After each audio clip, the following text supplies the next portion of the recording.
pulling the water hose over here. I need to get some water on this stuff. You guys really won't believe this, but I'm being dead honest. There's actually stuff that I'm having to water twice a day because when I come out and water in the mornings, just like this water hose, I can't stick this water hose directly on my plants because the water is so hot it will literally scorch them. But this year has probably been the first year. I usually water early in the mornings.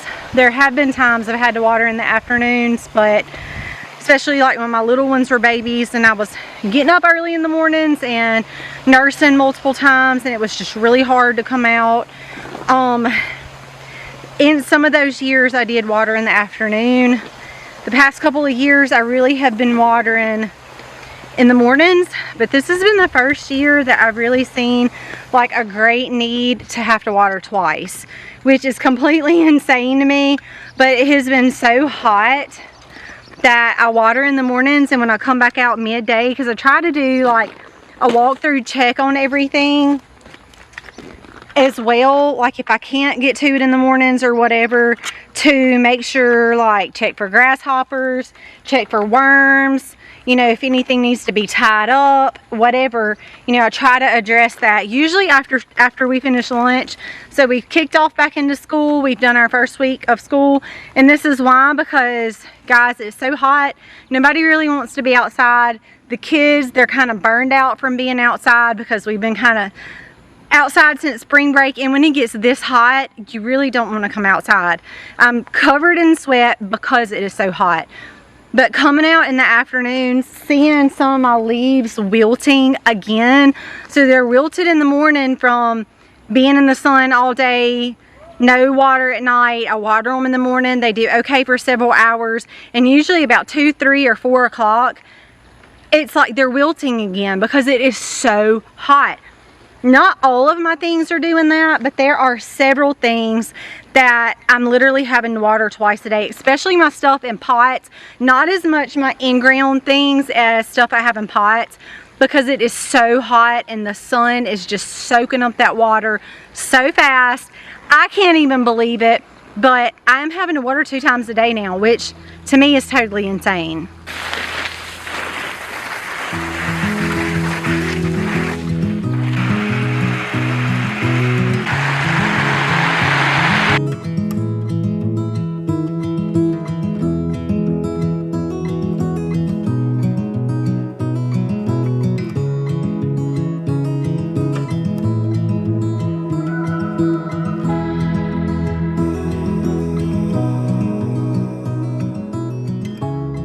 Well, this is a big change.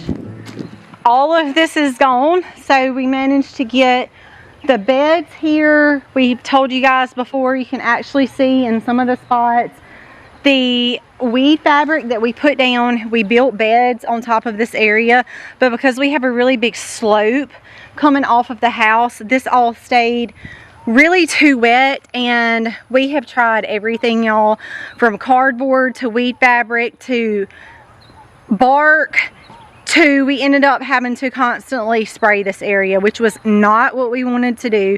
So we ended up with all the other growing space that I have now.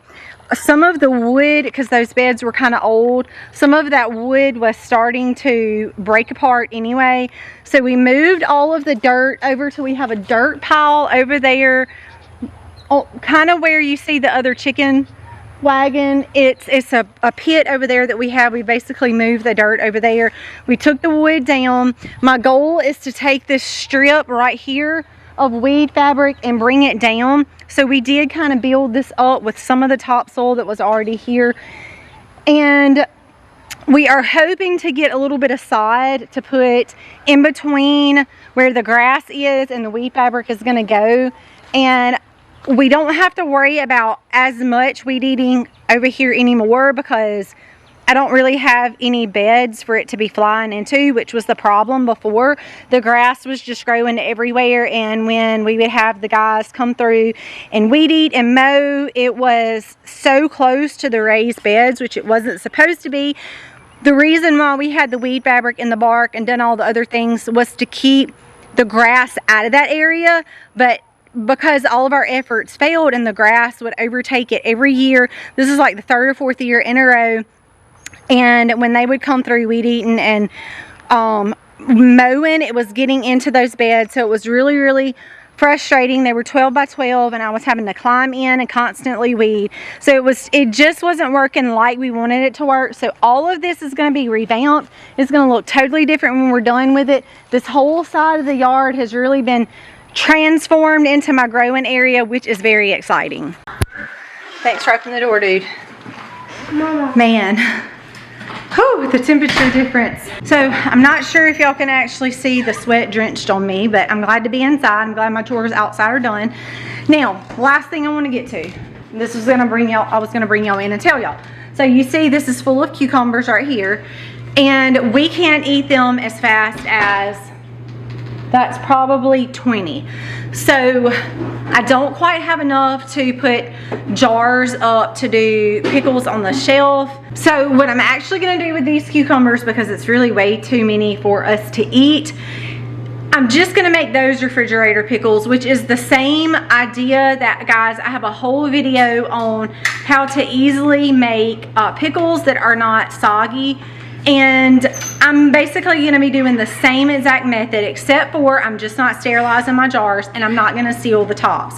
So with these couple, like, my kids will eat them as pickles way faster than they will cucumbers. So I'm gonna wash those. I'm going to cut those up, get them down into jars, and I have some Mrs. Wages packets that I'm gonna be mixing together with the vinegar, pouring them over into the jar, basically just putting the top on and sticking them in the refrigerator. We call them refrigerator pickles because I'm not actually canning them, and I actually won't heat up the mixture either, which will give the pickles an even more crispier taste, even more of a crunch, which we all really love and enjoy. So since I'm not really wanting to can these for long shelf life, my method is going to be a little bit different. But if you're interested in doing really easy crunchy pickles, guys, please be sure to check that video out. It is fantastic.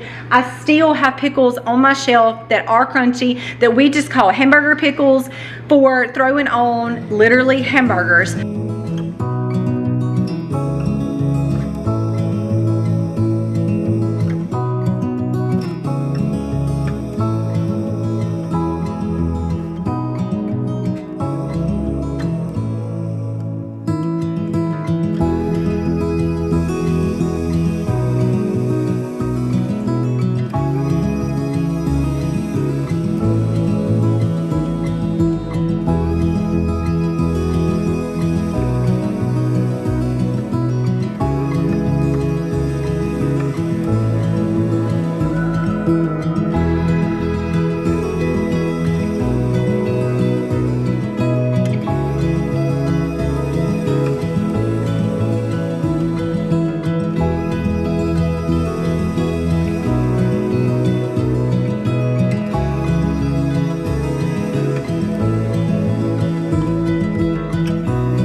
Y'all, made scones for breakfast. We've gotten our schoolwork done for the day. I'm headed off out to the greenhouse. You guys know I've been working on a big project out there. Today is the day that I'm going to see if my tanks work. I don't know if I'm scared, if I'm excited. I don't know what to think yet. But guys, I'm fixing to grab some water hoses, get them all pulled over here, and we are going to go ahead and open up those hoses and try it out. Okay, I've gotten the hoses pulled. We'll check everything in there. Still looks good. I see no floating fish, so that is a good sign. Of course, you see the bubbles coming up. I still have the aerator on in there. I fed our fish some non-GMO chicken feed. At this, they will pretty much eat anything. There were some leftover bugs in there, but I did throw them some chicken food too. All right, so let me show y'all what I did with the hose. So you see the red one, I just connected I pulled it out and threw the other end over into our strawberry bed, and then I have connected to the water rail house right there, a line brought in to refill the tank. At this point in time, my plan in the summer is to I really don't have to use this to refill this in the summer, because having water that is same temperature is not that big of an issue. I'm more concerned about using well water in here in the winter. So this is really what this tank is for. During the summer, the water is so hot, I will basically just be able to use the water hose and fill it up. So I'm not as concerned about using this tank right now. I'm just going to use the water from the well house. It will also help cool this down. So that is my goal. That is my plan with that, and not as much this water tank. So y'all, I'm fixing to unlatch these latches. Y'all are gonna come run with me out to the strawberry bed, and we are going to see if water, now I have it pulled a pretty good distance, so I know if it works right here, it's gonna very easily work in here, but fingers crossed that we're gonna see some water come out.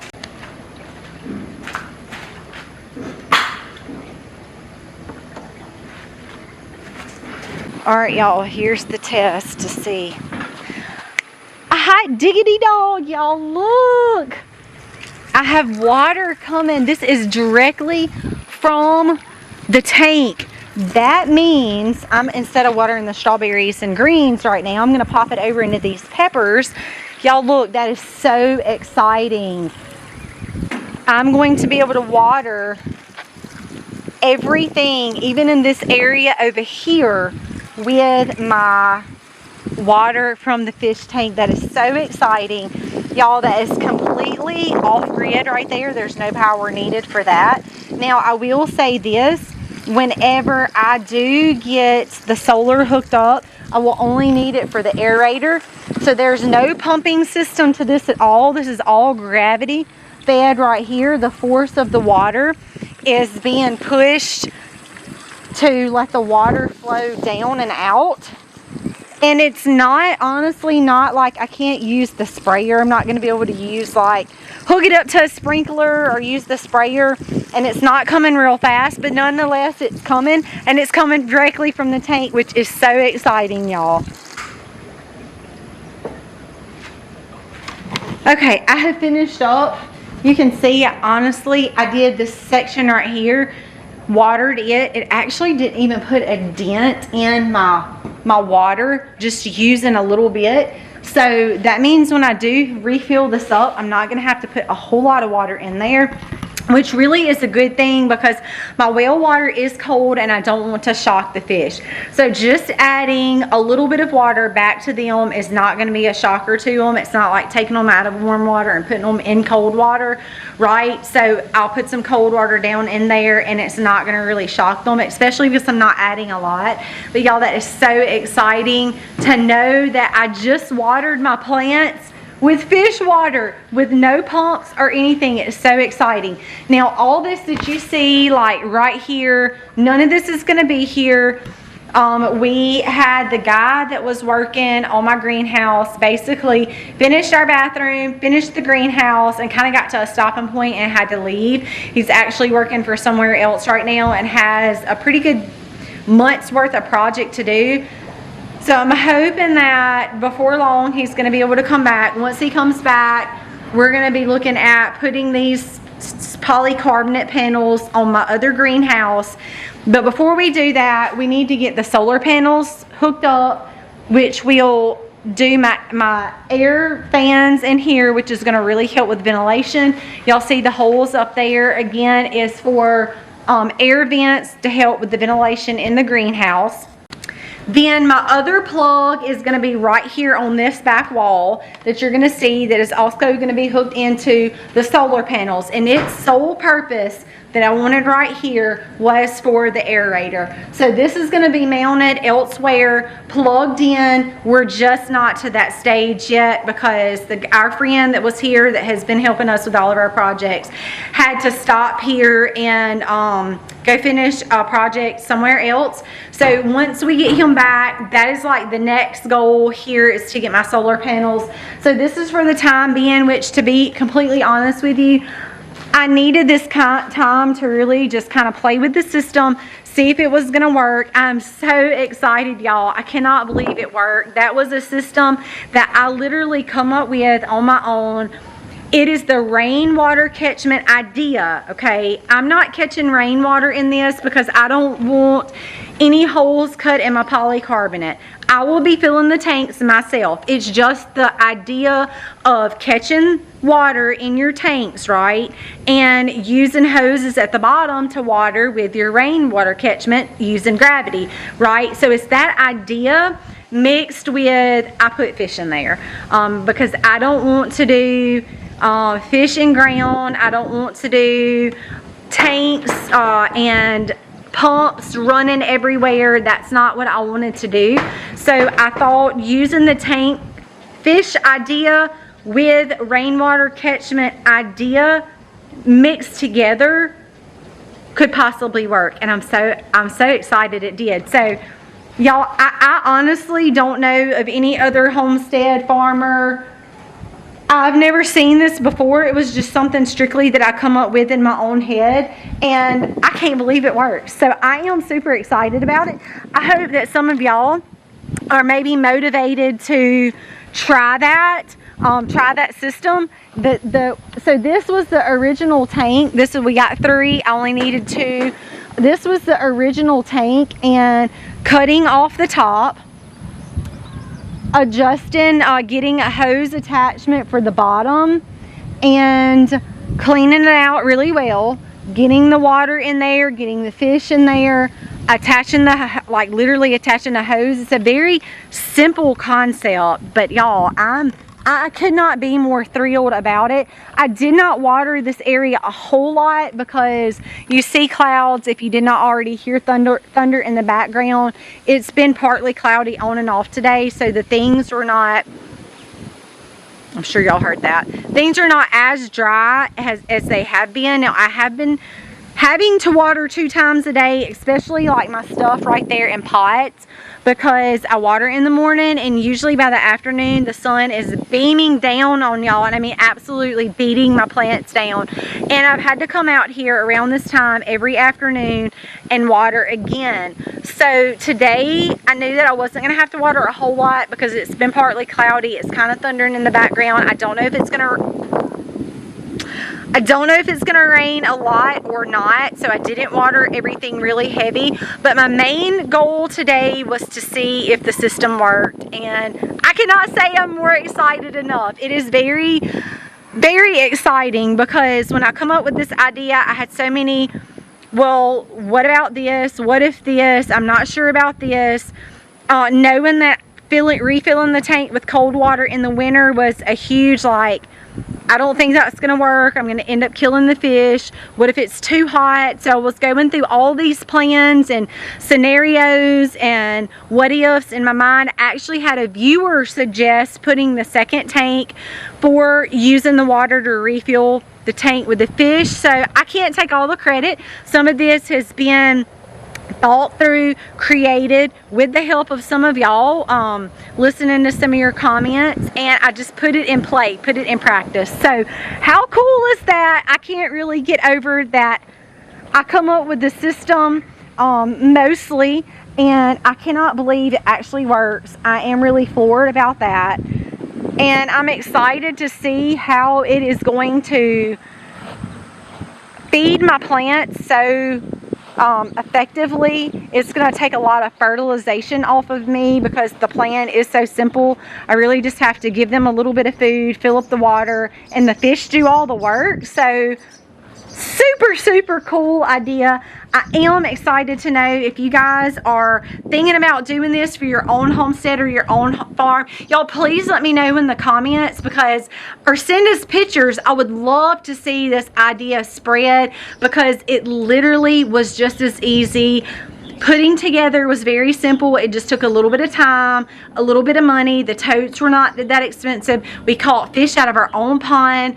We did have to purchase the aerator, y'all, and I cannot remember how much that was, but it wasn't very expensive. So just a little bit of money tied up into it that is literally going to provide me fertilizer for my plants from here on out. And it was just as simple as getting the tote, catching the fish. I'm gonna have to feed them a little bit and manage the water levels, and y'all, that's it. Like, how easy is that? So super thrilled. If y'all think that y'all may do this, please let me know. I would love to see pictures if anybody does use this plan for their fertilization and watering. If y'all use this to water your farm or your plants, how stinking cool is that? I would love to hear from you guys. Thanks for watching today, Life on a Farm. Until next time, God bless and happy homesteading, y'all.